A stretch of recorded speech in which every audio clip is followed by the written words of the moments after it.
So, like I said, I want to talk about this particular project that's out right now. And I think it's really dope that we have Jacques in the room, because I think it's fitting that he kind of gives us a glimpse of Moses Herman Jacobs, right? In my understanding, the project was started years ago by you, Jacques Dupoux, and given life by everyone involved.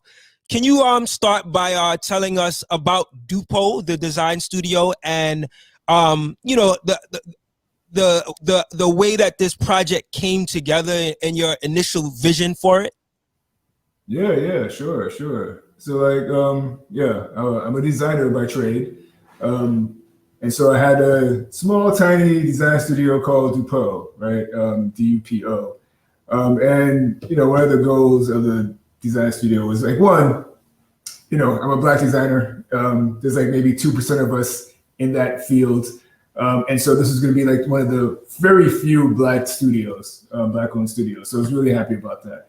And the space was really the design space is about even trying to get other people, other Black designers, tech people, programmers into the space, because we're really just not represented well in that tech space. And so the studio had this idea about just trying to get people more into the field by giving them real projects.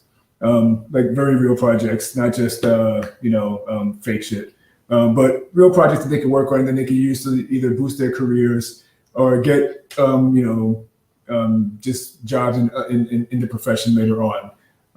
So that was like the start of the studio. And early on within the studio, one of the ideas I came up with was just, I also wanted to do music, right? So and so I had this idea about, it would be really cool if I could just do a music project. I'm not an MC. I dabble a very little in it. But, I have these people that I know who do amazing shit.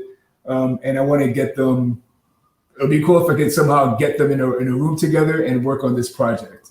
So that was the start of it. Like really just about getting people who I feel who are really, who show the same value with me, like politically, but also like show the same value around just the craft, right? Even though I'm not an MC, I'm a designer, and I do have strong feelings about like just being good at your craft and always getting better. And these people, I've seen them work. I've worked with Dan personally. We had a project together in the past, but I also know him.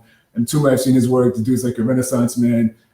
Professor Brian Oblivion, I've designed some of his work, but I knew him as a friend. But just hearing his albums, I knew how dedicated he is to the craft. And Macau, like the first time I met him, I was always blown away by him just because he was just an ill freestyler. Just on that alone, like I remember him just battling. We used to have a radio show, Dan and myself, Blowing Division, and he came to the show and he just started battling kids on the street. And so it was just, I was like, this dude is nice, one, and he's just like battling, just trying to kill people regardless of where he is. I forgot. So I felt like, if you get these people in a room together or just on a project together, I think it'd be amazing because all of them are great MCs, they're great people, and like lyrically, they know how to write and they know how to hold, they just know how to shape songs really well.